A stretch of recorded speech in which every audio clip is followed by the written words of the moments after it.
अच्छा सुनो, सब्सक्राइब करते वक्त ना घंटी बजा देना ताकि जब मैं ऑनलाइन आऊँ तो तुम्हारे फोन की भी तो दोस्तों, इस समय की पहले बड़ी अपडेट हम आपके सामने रखेंगे। UP DElEd BTC admission 2024 latest update को हम इस वीडियो में देखने वाले हैं। जी हाँ, आप लोग का जो भी सवाल था एडमिशन से संबंधित सभी सवाल को हम इस वीडियो में देखेंगे और बात करेंगे। बहुत ही जल्द दोस्तों, यूपी डीएलएड में जो बच्चे डीएलएड कर चुके हैं उनके लिए 80,000 पदों पर भर्ती की आस जगी है। जी हाँ दोस्तों, 80,000 पदों पर वैकेंसी आ सकती है, लेकिन अभी अगर आप लोग एडमिशन लेते हैं 2024 बैच में तो आपको समय लगेगा। ये उन बच्चों के लिए एडमिशन रहेगा, नौकरी रहेगी जो बच्चे पहले से डीएलएड कर चुके हैं।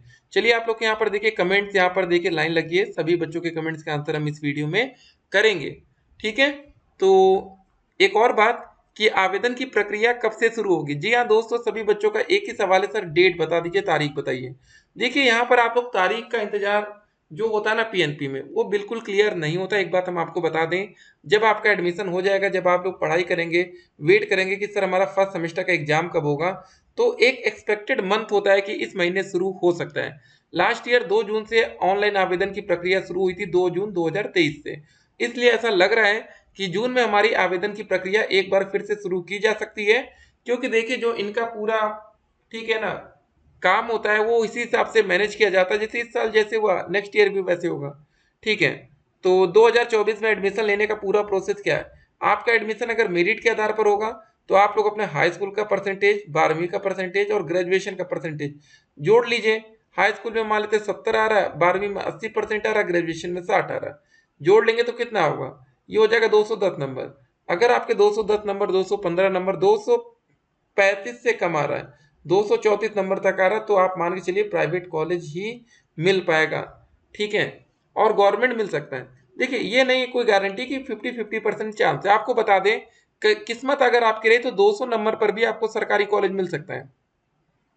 ये कैसे पॉसिबल है। अगर मान लीजिए कोई बच्चा लखनऊ डाइट से, किसी बच्चे ने, मतलब टॉपर बच्चे आए ना, जब आपकी काउंसलिंग होती है तो आपको डाइट का विकल्प देना पड़ता है कि आपको कौन से कॉलेज में एडमिशन लेना है। मान लीजिए किसी बच्चे ने लखनऊ डाइट कॉलेज का नाम ही नहीं डाल रहे हैं, ठीक है, उनका मन ही नहीं है, तो सिंपल सी बात है, वहाँ की मेरिट कम चली जाएगी। ये मेरिट आपकी जिले वाइज बनती है, डिस्ट्रिक्ट वाइज, ना कि स्टेट लेवल पर। बहुत से बच्चों के मन में एक सवाल होता है कि सर जो हमारी मेरिट बनेगी वो स्टेट लेवल पर होगी या डिस्ट्रिक्ट लेवल पर, तो जिले के हिसाब से बनेगी। चलिए अब आपका सवाल देखते हैं।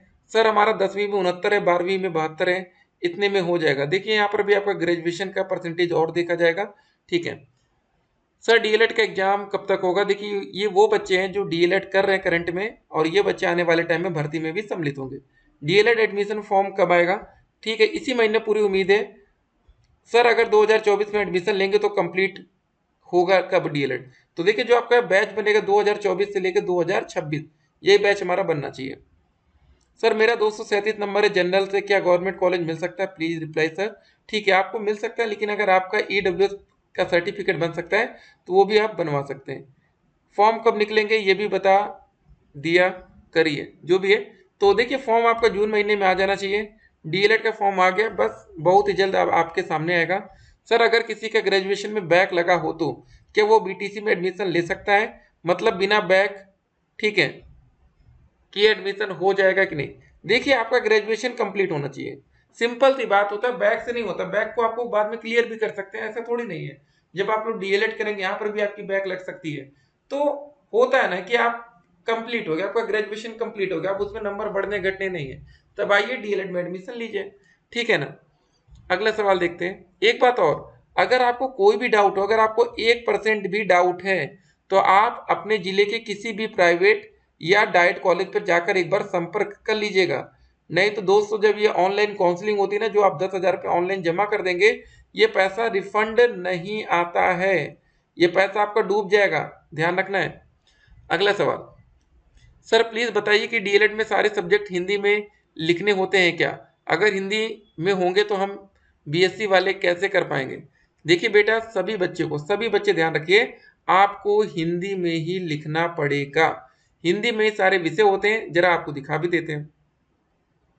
ठीक है ना, ये थोड़ा सा अभी आपको प्रैक्टिस करनी पड़ेगी। जैसे बाल विकास, अंग्रेजी में इसको चाइल्ड डेवलपमेंट बोलेंगे, ठीक है, हिंदी में बाल विकास। इसी तरह आपको गणित, अब देखिए यहाँ पर गणित, मतलब आप सोच के भी लगेगा यार हमेशा मैथ बोलते थे सीबीएसई वाले, यहाँ गणित कहाँ से आ गई। तो आपको हिंदी थोड़ी सी सीखनी पड़ेगी, ठीक है ना, क्योंकि यहाँ पर अब सब कुछ हिंदी में होगा। लेकिन एक बात आपको बता दें, अच्छी बात भी बता दें, जब आप लोग डीएलएड में एडमिशन ले लेंगे तो एक सीटेट का जो एग्जाम होता है ये सब आपका इंग्लिश में ही होगा। इंग्लिश भी रहेगा, हिंदी भी रहेगा, ठीक है। पेपर हिंदी इंग्लिश दोनों में आता है, तो यहाँ आपको दिक्कत नहीं आएगी। तो इसीलिए ज़्यादा भी आपको परेशान नहीं होना है कि भैया हिंदी इंग्लिश वाला, थोड़ा सा डीएलएड में आप लोग मैनेज करेंगे, आगे सब कुछ ठीक होगा, ठीक है ना। तो ये ध्यान रखना है, विज्ञान ये सब सारे विषय आपके हिंदी में एग्जाम होगा। कौन कौन से डॉक्यूमेंट्स आपको तैयार रखना है एडमिशन के लिए? अलॉटमेंट लेटर, ये आप 10,000 रुपये पेमेंट करके भैया डाउनलोड करेंगे, ठीक है ना। उसके बाद आवेदन पत्र का प्रिंट आउट, जब आवेदन करते समय आप ग्रेजुएशन का नंबर, हाई स्कूल, इंटर का नंबर डालते हैं ना, तो यही नंबर बाद में आपके चेक होते हैं जब आप कॉलेज में जाते हैं एडमिशन लेने, एक एक नंबर देखा जाता है, ठीक है ना, कि आपने कहीं गलत तरीके से नंबर तो नहीं डाला। देखिए जब आप समझ लीजिए कि मेरिट के आधार पर कोई एडमिशन हो रहा है, तो अगर आप मेरिट ही गलत डालेंगे तो आपने मेरिट को प्रभावित करने की कोशिश की। आपके हाई स्कूल में बन रहे मान लेते 70%, आपने डाल दिया 95%, इंटर में डाल दिया 90%, ग्रेजुएशन में डाल दिया 80%। अब आप क्या कर रहे हैं, आप अपनी मेरिट को बढ़ा दे रहे हैं जिससे आपका आराम से सरकारी कॉलेज में एडमिशन हो जाए। लेकिन जब आप एडमिशन लेने जाएंगे ना, तो वहाँ डॉक्यूमेंट्स आपके चेक होंगे, गलत नंबर डालेंगे, आपको वहाँ से, ठीक है, रिजेक्ट कर दिया जाएगा, फॉर्म निरस्त हो जाएगा, पैसा भी डूबेगा। ध्यान रखना, जल्दबाजी में कोई गलती नहीं करनी। अगला सवाल देखते हैं दोस्तों। सर मेरा हाई स्कूल में 78%, 12वीं में 79, ग्रेजुएशन में 80% है, गवर्नमेंट कॉलेज मिल सकता है क्या? बिल्कुल, आपके भी परसेंटेज बढ़िया है, ठीक है ना। अगर आप लोग को पास ईडब्ल्यूएस बन सकता है, जो भी बच्चे ईडब्ल्यूएस में आते हैं, जो भी बच्चे जनरल कैटेगरी के हैं, वो ईडब्ल्यूएस का जरा सर्टिफिकेट बन सकता है तो बनवा लीजिएगा, जिससे आपके गवर्नमेंट कॉलेज मिलने के आसार बढ़ेंगे। Sir UP DElEd government college में कितना परसेंट अटेंडेंस होना चाहिए? भैया यहाँ पर देखिए क्लासेस रोज करवाते हैं, ठीक है ना, ये बड़ी दिक्कत है। अगर आप लोग सरकारी कॉलेज लेने की सोच रहे हैं तो यहाँ पर 2 साल का नॉन स्टॉप ही हमारा डीएलएड का कोर्स होता है, ठीक है। इसमें कोई छुट्टी नहीं होती, कोई समर वेकेशन नहीं, विंटर वेकेशन कुछ नहीं होता। यहाँ पर दोस्तों अगर आपकी टीचिंग देखिए, 6 महीने का आपका एक सेमेस्टर होता है, 6, ठीक है ना, 6 मंथ का, तो उसमें 1 महीने की आपकी टीचिंग लगती है, तो 1 महीने 30 वर्किंग डेज की, तो ये मान के चलिए 1 से 1.5 महीने की टीचिंग हो जाती है। तो वहां पर भी अगर आप टीचिंग मैनेज करा लेंगे तो आप मत जाइए क्लास करने, ठीक है, मतलब पढ़ाने मत जाइए, टीचिंग मैनेज हो जाएगी, 100 नंबर का होता है, आप नंबर ले लीजिए। क्योंकि देखिए अब सभी बच्चों की अपने गाँव में कहीं ना कहीं पहचान होती है, ठीक है ना, तो 1 महीने की टीचिंग वो मैनेज करा लेते, वही आपकी एक तरह से छुट्टी बनेगी।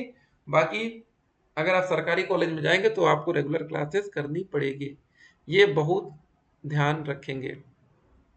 सर मेरा अभी ग्रेजुएशन का रिजल्ट नहीं है, क्या हम एडमिशन ले सकते हैं? नो, नहीं, तो वेट करिए, यहाँ पर अपेयरिंग छात्रों को मौका नहीं मिलता, तो जितना लेट से फॉर्म आएगा उतना ही आपको फायदा मिलेगा। देखिए दोस्तों जब आवेदन आएगा, जब ये नोटिफिकेशन 2024 वाला आएगा, सबसे पहले आप ये देखिएगा आवेदन के लिए अर्हता क्या है, आयु और निवास, मिनिमम एज लिमिट में क्या कोई छूट मिली है, निवास का यूपी के बाहर के छात्रों को मौका मिला है, और शैक्षिक अर्हता में क्या 50% से कम में वाले बच्चे आवेदन कर सकते हैं, ये देखिएगा जरूर। लास्ट टाइम दोस्तों जनरल कैटेगरी में कितना बोले थे हमने, 50%, आरक्षित वर्ग में 45, मिनिमम एज 18 साल, मैक्सिमम 35, कहीं 40, ठीक है, और हर जगह अलग अलग छूट आपको मिलती है। उसके बाद दोस्तों निवास में साफ साफ लिखा है ऐसे अभ्यर्थी आवेदन हेतु पात्र होंगे जो उत्तर प्रदेश से स्थायी निवासी हों, ठीक है। सबसे पहले आप रजिस्ट्रेशन पार्ट 1 में ही आपका ग्रेजुएशन का नंबर मांगा जाएगा, रिजल्ट नहीं आया तो आप फॉर्म भर ही नहीं पाएंगे, बात ही खत्म, ठीक है, ये सारा प्रोसेस होगा, ठीक है। काउंसलिंग के लिए सबसे पहले आपकी रैंक देखी जाएगी, उम्मीद करिए 20,000 में आपकी रैंक आ जाए तो फिर आप यूपी के टॉपर बच्चों में होंगे, ठीक है। जो दोस्तों यहाँ पर हाईएस्ट बच्चे नंबर स्कोर कर सकते हैं, 300 नंबर आपके टोटल होते हैं। हाई स्कूल में जैसे 100 में से आपका 80% है, इंटर में 100 में से 80% है, ग्रेजुएशन में 100 में से 60, टोटल ये मैक्सिमम 300 हो सकता है, तो 300 में से 300 बच्चे वाले भी दिखते हैं आपको, ठीक है ना। ये डीएलएड है। चुनावी झटके वाले राज्यों में खटाखट खुली नौकरियां, उत्तर प्रदेश 2 लाख पद खाली भरने के दिए गए निर्देश, देख सकते हैं हर जगह वैकेंसी आ रही है।